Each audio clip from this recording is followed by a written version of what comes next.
देखने के लिए मैं भी काशी की कथा में चले जाऊँ। पत्र है उसका, अगर वो यहाँ बैठी हो तो जरूर हाथ उठाना। और वो काशी में कथा सुनने के लिए चली गई और काशी में कथा सुनकर गई। रिपोर्टी भी हुई, सब कुछ हुआ कि मेरी अलमारी से चले गया, ये हो गया, ढूंढ रही, सब कर रही।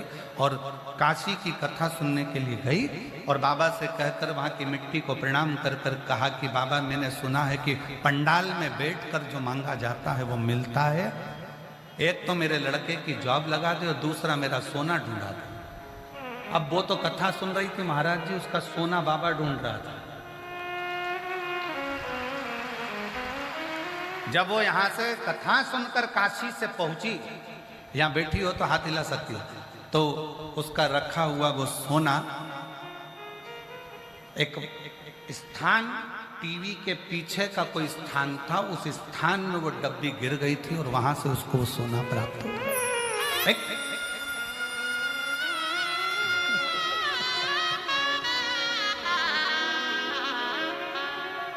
शिव तत्व इसी को कहते हैं। अब वो पत्र ढूंढेंगे, थोड़ा समय लगेगा, तो वो अगर बैठी हो तो बेलपत्र लेने के लिए आ सकते हैं। शिव तत्व इसी को कहते हैं। आपका विश्वास, आपका भरोसा, आप आए हो इतनी संख्या में, लाखों की संख्या में शिव महापुराण की कथा को श्रवण करने के लिए पहुंचे हो।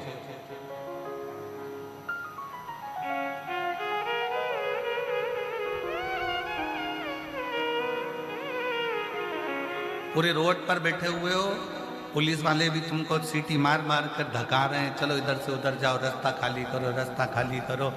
तुम यहाँ से लेकर वहाँ तक, वहाँ से लेकर वहाँ तक, जहाँ जहाँ निगाह जा रही है सब दूर भरे पड़े हो।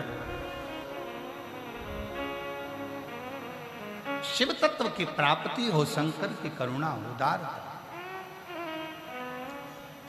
आप आए हो शिव के भरोसे, यहाँ किसी दूसरे के भरोसे नहीं आए।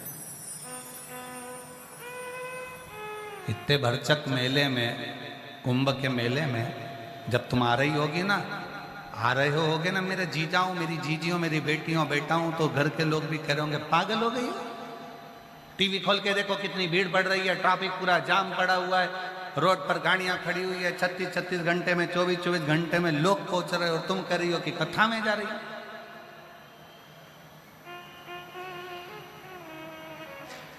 कथा में समय पर पहुंच पाओगी क्या?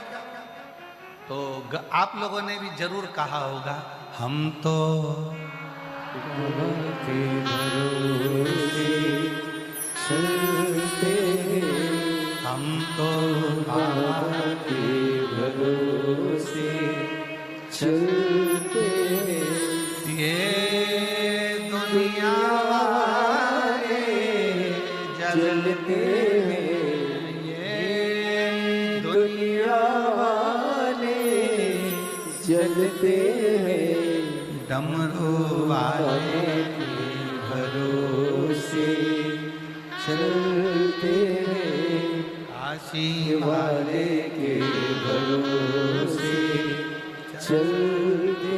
हम उसके आश्रित होकर चलते पहुंचे। लक्ष्य था तुम्हारा कथा सुनना, इसलिए तुम पहुंचे। आज हम अनाउंसमेंट सुन रहे थे, सरकार अनाउंसमेंट कर रही थी, प्रशासन, कि आज 10 नंबर का पीपा पुल का रास्ता खोल दिया गया है जो जोशी से आता जाता है। तो आशीष हमसे पूछ रहे थे, गुरुजी कथा होते होते सारे पुल खुल गए, सारे रास्ते खुल गए। हमने कहा शिव पुराण है ही ऐसी, सबके रास्ते खोल देती है। अलाउंस हो रहा था महाराज जी, सवेरे से अलाउंस हो रहा था, 10 नंबर का पीपा पुल का रास्ता यात्रियों के लिए जोशी से जाने वाला खोल दिया गया है। हमने कहा वाह, कितने रास्ते खुलते चले जा रहे हैं। बस जब ये रास्ते खुल सकते हैं तो निश्चित है थोड़ा इंतजार करना, जिंदगी के सारे रास्ते खुल सकते हैं।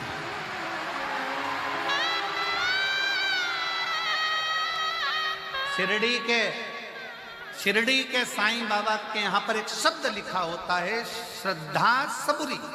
सब्र रखो, थोड़ा धैर्य रखो, सब हो।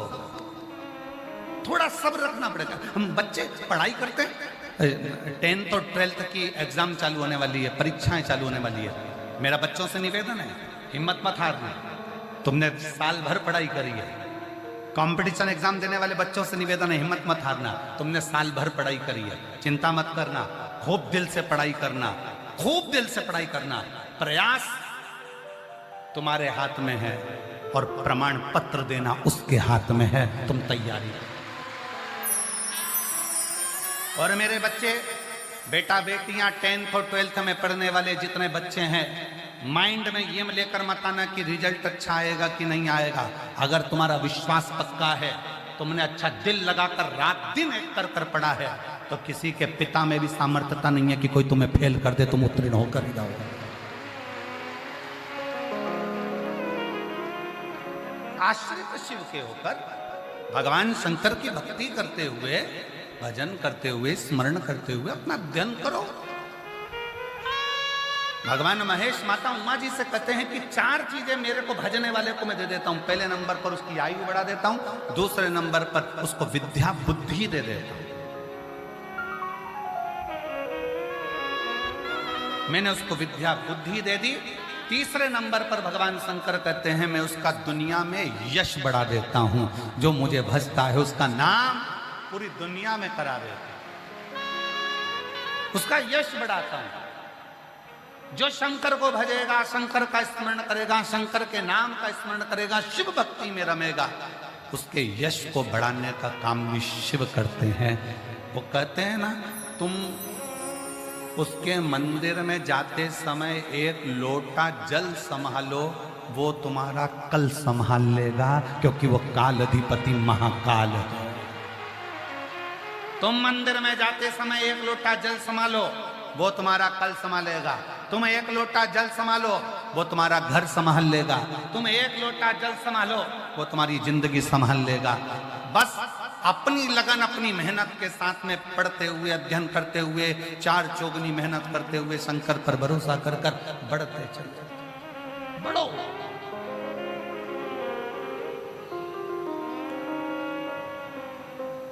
और जितना जितना बढ़ोगे वो साथ।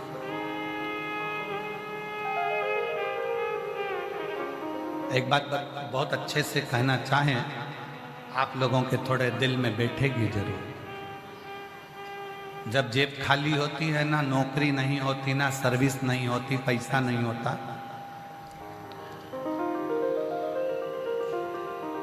तब बहुत ताने सुनने को मिलते हैं, निकम्मा है, कुछ नहीं कर सकता, जिंदगी में शून्य है, पड़ा रहता है, कुछ नहीं बन सकता। जेब खाली है ना, पत्नी भी ताना देती है तो बच्चे भी ताना देते हैं, तो घर के लोग भी, सगे भाई भी, भाभी भी, देवर भी, जेठ भी, सब ताना देते। उसकी पत्नी को भी सुनना पड़ता और उसको भी सुनना पड़ता। इसलिए हम भगवान शंकर से कथा में आने से पहले हमारे जो शंकर भगवान जो हमारे कक्ष में विराजमान है, हमारा शिव और हमारा शालिग्राम और हमारे ठाकुर जी, हम इनसे विनय कर आते हैं। रोज प्रतिदिन जल चढ़ाते समय शिव जी को एक ही बात कहते हैं, बाबा किसी स्त्री की गोद खाली मत रखना और किसी पुरुष की जेब खाली मत रखना, सबका भंडार सबका।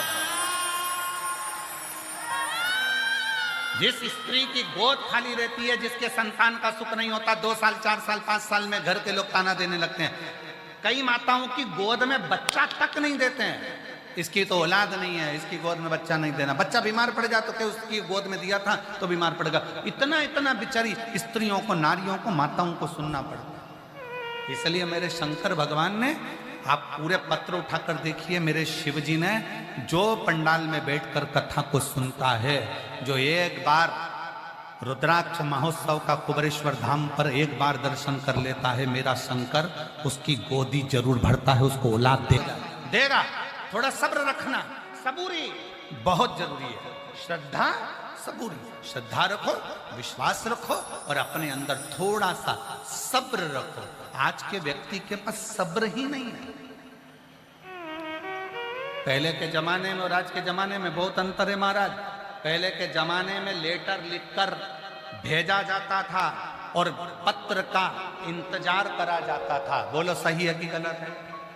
पत्र आएगा, इंतजार करते थे, जवाब आएगा, संबंध करना है लड़का लड़की का, अपन ने लिख के भेज दिया है, कोई बात है लिख के भेज दी है, इंतजार करो, सब्र रखो। पहले के लोगों के पास इतना सब्र होता था कि वो इंतजार करते रहते थे, पत्र आएगा, जवाब आन दो, जवाब आएगा तब देखा जाएगा। आज के जमाने में लोग इतने, सब्र तो चले ही गया, मोबाइल पर फोन पर बात करेंगे, बोल जवाब दे रहा है कि नहीं दे रहा, आज की आज बता, अभी की अभी बता। अरे उसको सोचने तो दो, उसको विचार तो करने दो।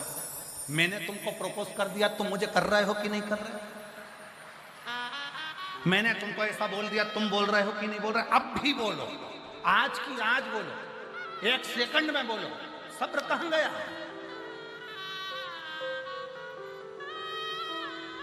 और पहले के समय में इंतजार करते थे, इंतजार तुझसे मिलने के लिए तेरी कसम,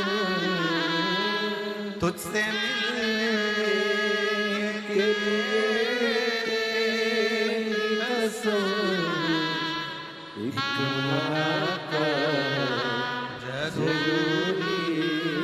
हम इंतजार करते थे, मेरा शिव मिलेगा, मेरा शंकर मिलेगा, मेरा राम मिलेगा। मीराबाई बैठी रही, राणा ने विष का प्याला भेजा, अमृत भी वही बनाया।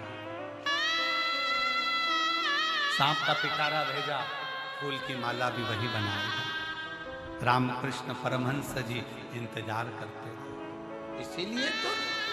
इसीलिए भारत की भूमि के संत ऐसे हुए जो जिनका शव नहीं मिला, जिनकी बॉडी नहीं मिली, जिनका अंतिम संस्कार नहीं हुआ, जिनकी समाधि नहीं बनी।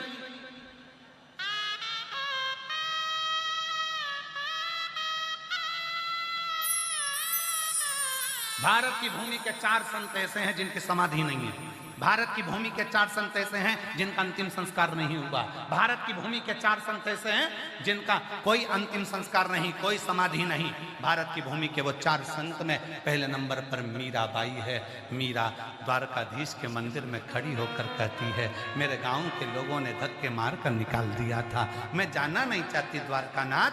द्वारकाधीश में से आवाज आती है, मीरा तेरे परिवार के लोग लेने आएंगे, तू मेरी मूरत से गले लग जाना, तू मुझ में समा जाएगी। मीराबाई जैसे ही परिवार के लोग हाथ पकड़कर खींचने के लिए तैयार हुए, मंदिर का दरवाजा खुल गया, मीरा द्वारकाधीश की मूर्ति में समा गई। द्वारकाधीश का नीचे का हाथ बीच में से चटक गया और मीरा उसमें समा गई। मीरा का शव नहीं, बॉडी नहीं मिली, अंतिम संस्कार नहीं हुआ। भारत की भूमि के दूसरे संत हैं रामकृष्ण परमहंस जी। माँ जगत जननी जगदम्बा से कहते हैं, माँ जिस समय पर मेरे प्राण छूटे मैं तेरी गोद में बैठा रहूं, माँ बस इतनी कृपा कर दो। भारत की भूमि के दूसरे संत रामकृष्ण परमहंस जगदम्बा में समा गए।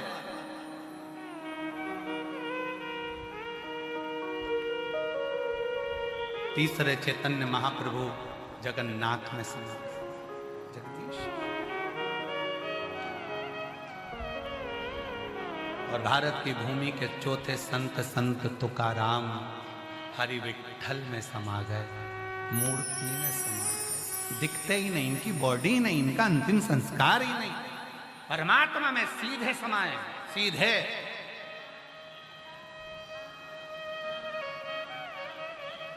दुनिया के लोगों को लगता है द्वारकानाथ में कैसे समझ सकते हैं, पाषाण की मूर्ति में कैसे समझ सकते हैं। अगर दिल से पुकारा जाए, थोड़ी सब्र रखो, थोड़ी सब्र, थोड़ा इंतजार करो। आप तो तुरंत, मैंने पहले के समय में कितनी सब्र थी, पत्र भेजते थे, 15 दिन में डाकिया लेकर आता था, पत्र का इंतजार करते थे। पोस्टमैन को देखने के लिए दरवाजे पर जाकर मेरी जीजियां सिर पे पल्लू लेकर खड़ी हो जाती थी, मेरे पापा का पत्र आएगा, मेरी मम्मी ने कुछ लिखा होगा, मेरे भैया ने पत्र भेजा होगा। पत्र का इंतजार होता था। आज नहीं आया, कल आएगा, कल नहीं आया, परसों आएगा, परसों नहीं आएगा, नरसों आएगा। भगवान की कथा कहती है, माँ अम्बा सबरी को भी मातंग बाबा ने कह दिया, तू इंतजार करती रहना, हिम्मत मत हारना, राम को तेरे दरवाजे आना ही पड़ेगा। और वो इंतजार करती रही, राम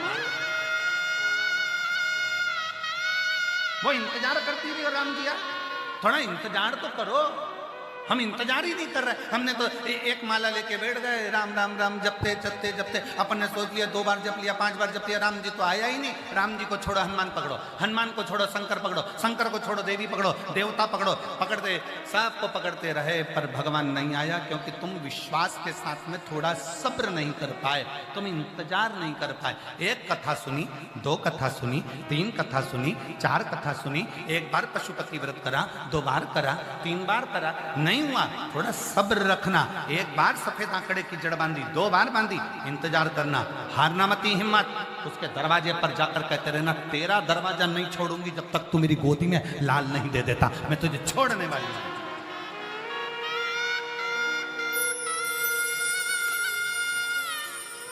थोड़ी जिद्दी, घर में जिदपन कम, परमात्मा से जिदपन ज्यादा करो।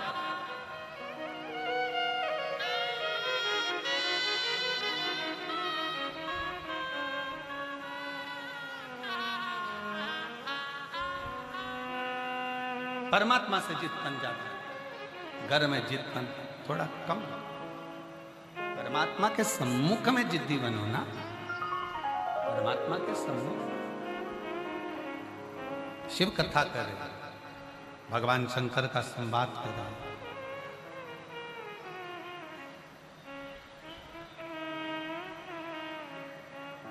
शिव महापुराण की कथा कहती है। शंकर भगवान कहते हैं, भगवान महेश कहते हैं, मुझे बजने वालों को मैं 4 चीज दे देता हूँ। पहले नंबर पर मैं उसकी आयु बढ़ा देता हूँ, दूसरे नंबर पर मैं उसको विद्या बुद्धि दे देता हूँ, और तीसरे नंबर पे मैं उसको यश दे देता हूँ, यश। और चौथे नंबर पर भगवान शिव की कथा करें। शिव को जल चढ़ाने वाला, शिव महापुराण की कथा सुनने वाला, श्री शिवाय नमस्तुभ्यम कहने वाला, पंचाक्षर मंत्र नमः शिवाय कहने वाला, षडाक्षर मंत्र ओम नमः शिवाय कहने वाला। शिव जी कहते हैं चौथी चीज मैं उसको बल दे देता हूँ। बल किस चीज का? बुद्धि का, मन का और शरीर का, उसको मैं बल दे देता हूँ।